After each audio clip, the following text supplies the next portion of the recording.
సరైన సమయంలో ఫామ్లోకి వచ్చిన ఇంగ్లాండ్ ఆటగాళ్లు ఆతిథ్య వెస్టిండీస్ను తమ సొంత మైదానంలోనే మట్టి కరిపించారు. అష్టకష్టాలు పడి సూపర్ 8కు అర్హత సాధించిన ఇంగ్లాండ్ కీలక సమయంలో అద్భుతంగా రాణించి సెమీఫైనల్కు మొదటి అడుగు వేసింది. ఐపీఎల్ 2024 విజేత కోల్కతా మనందరికీ గుర్తుండే ఉంటుంది. లీగ్ మ్యాచెస్లో ఓపెనింగ్కి వచ్చి ధనాధన్ బ్యాటింగ్తో కోల్కతాకు అద్భుత విజయాలు అందించిన ఫిలిప్ సాల్ట్ ఇంగ్లాండ్కు ఓపెనర్గా వచ్చి కేవలం 47 బంతుల్లో 87 పరుగుల హిట్టింగ్తో వెస్టిండీస్ బౌలింగ్ను కకావికలు చేశాడు. మిడిల్ ఆర్డర్ బ్యాట్స్మెన్ బెయిర్స్టో 48 పరుగుల మెరుపు ఇన్నింగ్స్ కూడా ఇంగ్లాండ్ విజయంలో కీలక పాత్ర పోషించింది.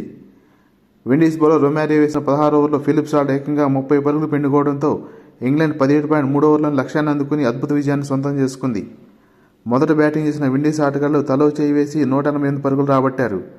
ముఖ్యంగా వెస్టిండీస్ ఓపెనర్ కింగ్ కొట్టిన 101 మీటర్ సిక్స్ స్టేడియం అవతల పడటం రోహిత్ శర్మ కొట్టే సిక్స్ను గుర్తుకు తెచ్చింది. విండీస్ బ్యాటర్స్ రన్స్ చేసినప్పటికీ ధాటిగా ఆడలేకపోయారు. కెప్టెన్ రోమన్ పవల్ ఒక్కడే 5 సిక్సర్లతో ఇంగ్లాండ్పై విరుచుకుపడ్డాడు.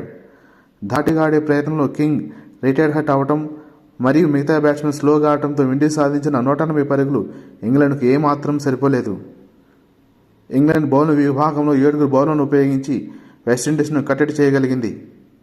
స్పోర్ట్స్ జోన్ ఆరుద్రని ఈ ఛానల్ను మీకు నచ్చినట్లయితే సబ్స్క్రైబ్ చేసుకుని నోటిఫికేషన్ ఆన్లో పెట్టుకోండి. డీప్ ఎనాలిసిస్తో కూడిన వీడియోస్ మీరు చూడవచ్చు.